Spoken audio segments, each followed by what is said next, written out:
Mga minamahal kong kapatid, ang ating news reflection ngayong araw ay hango sa mga wika ni Vice President and Education Secretary Sara Duterte.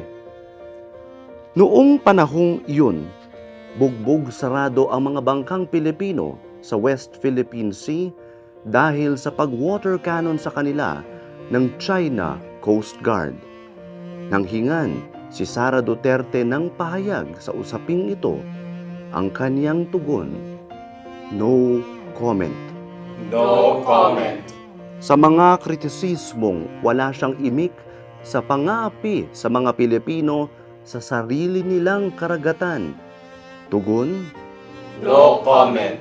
sa patuloy na panghaharas ng China sa atin sa West Philippine Sea. Tugon, No comment. sa naval patrols at sa activities ng US, Australia, Japan at ng Pilipinas sa West Philippine Sea. Tugon, No comment.